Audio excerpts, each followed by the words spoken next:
Shrimad home remedies में आपका स्वागत है।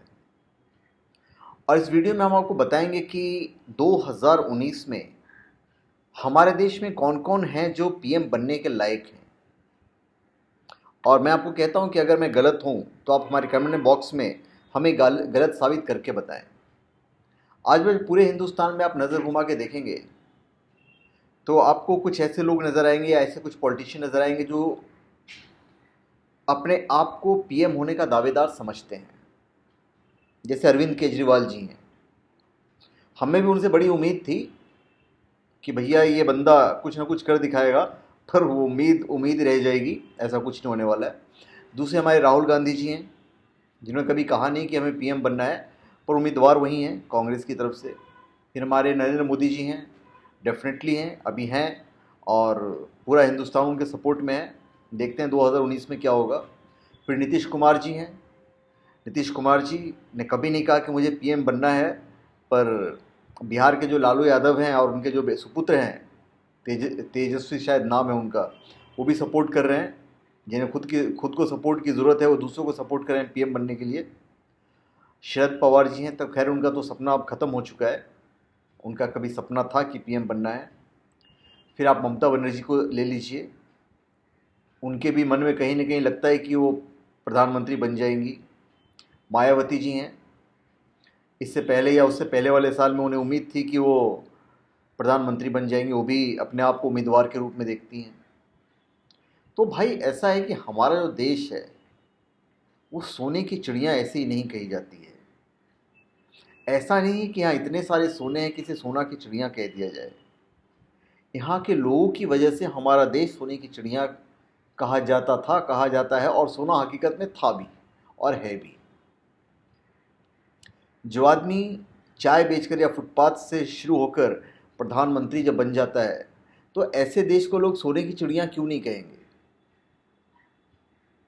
जब एपीजे अब्दुल कलाम जैसे लोग जो ज़मीन से लेके देश के राष्ट्रपति बन जाते हैं, तो ऐसे देश को सोने की चिड़िया क्यों नहीं कहेंगे। जब हमारा एक पहला प्रधानमंत्री राजेंद्र प्रसाद जब प्रेसिडेंट बनते हैं, जब राष्ट्रपति बनते हैं, ज़मीन से लेकर जब ऊपर तक पहुंचते हैं, तो ऐसे देश को सोने की चिड़िया क्यों नहीं कहेंगे। अनेकों उदाहरण हैं। ममता बनर्जी भी नीचे से ऊपर तक आई हैं, मायावती जी भी नीचे से ऊपर तक आई हैं।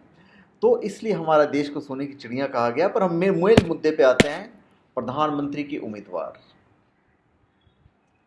अगर हम अरविंद केजरीवाल जी की बात करें, आप हो सकता है उनको प्रधानमंत्री के रूप में देखना चाहते हो, हम नहीं देखना चाहते।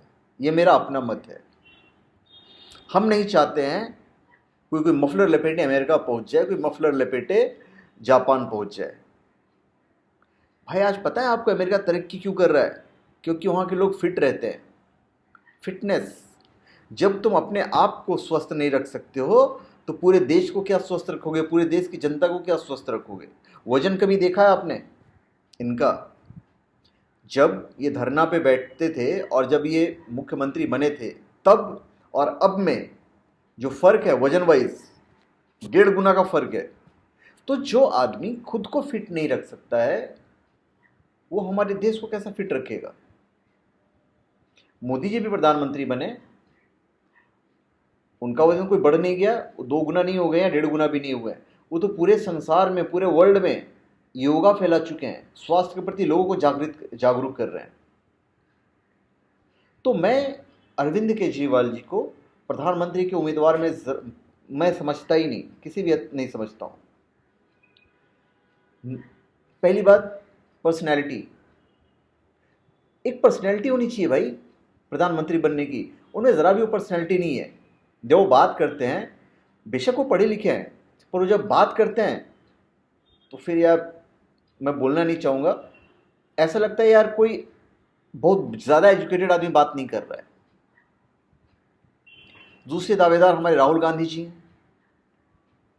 उनके बारे में ज़्यादा नहीं कहे तो अच्छा है। पूरा देश कहता है, पूरा देश उनका मजाक उड़ाता है। भाई हम उनकी रिस्पेक्ट करते हैं, उनसे बड़ी उम्मीद थी कि ये बंदा देश का प्रधानमंत्री बनेगा तो देश तरक्की करेगा। आज हमारा देश मंगलयान पे पहुंच रहा है, ये अभी तक खाट लेके घूम रहे हैं, खाट पे लोगों को बिठा रहे हैं। अरे जो हमारा देश मंगलयान की बात कर रहा है, चंद्रमा की बात कर रहा है, इस हद तक हम तरक्की कर रहे हैं, तुम अभी तक खाट में ही लगे पड़े हो, आप लाइन में लगे हुए हैं।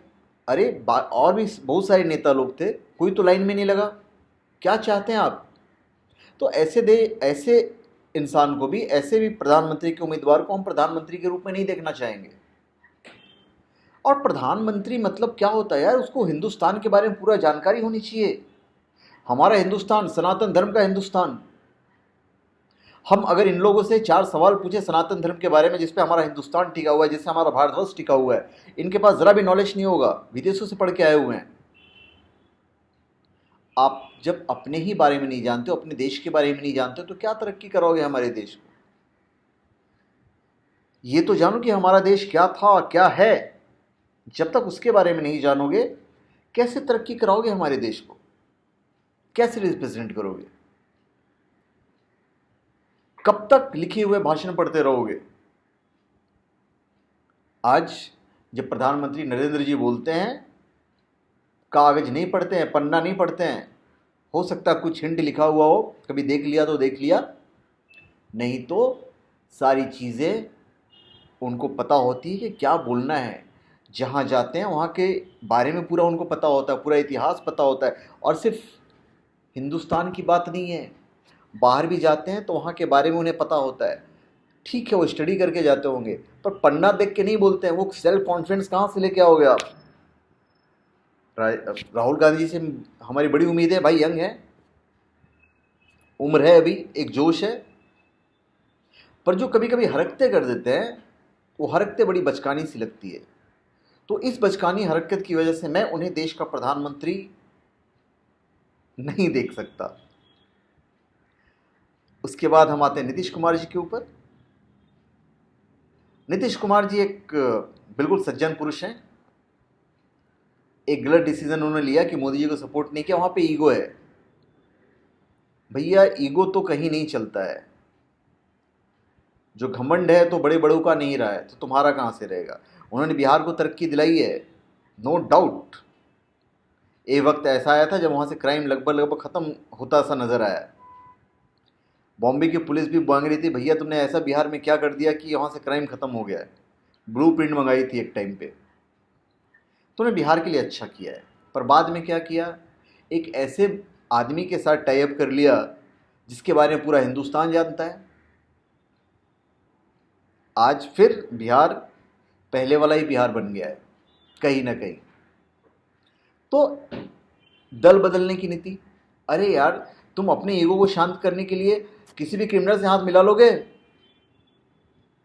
तो ऐसे इंसान को भी हम देश का प्रधानमंत्री नहीं देखना पसंद करेंगे। ये मेरी अपनी पर्सनल विचारधारा है।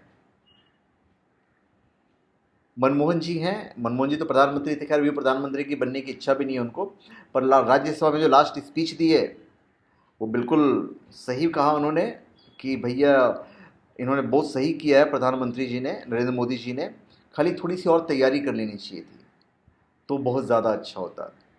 तो बिल्कुल हम रिस्पेक्ट करते हैं।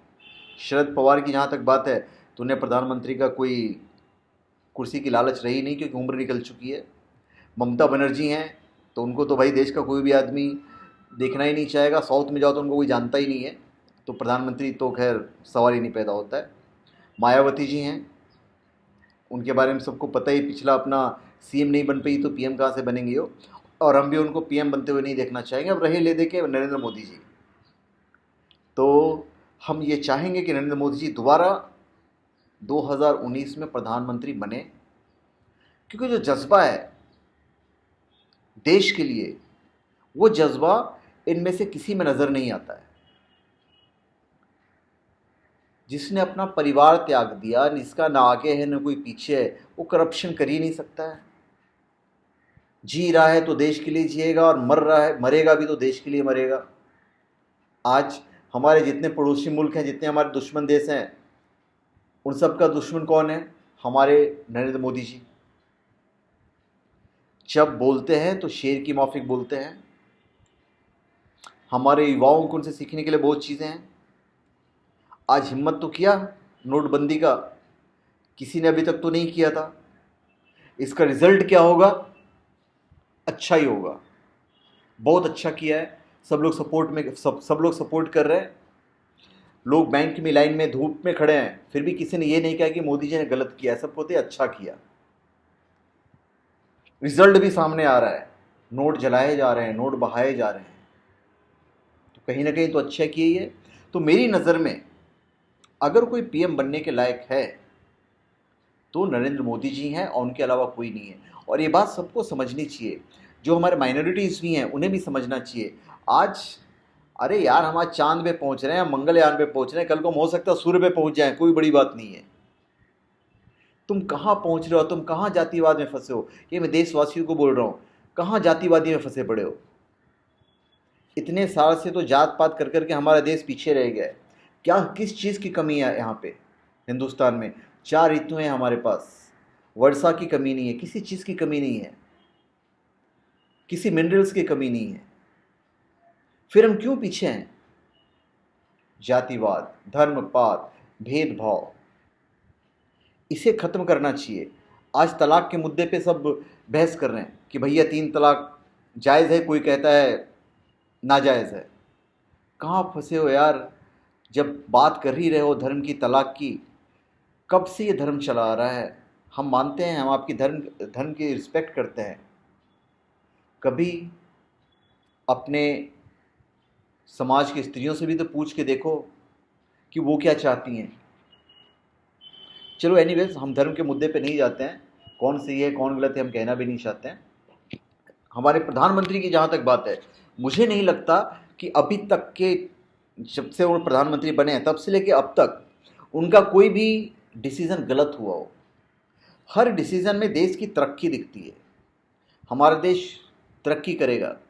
देखो 60 साल या 65 साल से जो हम गुलामी झेलते आ रहे हैं, एक तरह की गुलामी झेलते आ रहे हैं, तो जादू की छड़ी तो है नहीं कि आप 3-4 साल में इसे तरक्की करवा लोगे। तरक्की होगी, डेफिनेट तरक्की होगी, कोई नहीं रोक सकता तरक्की होने में।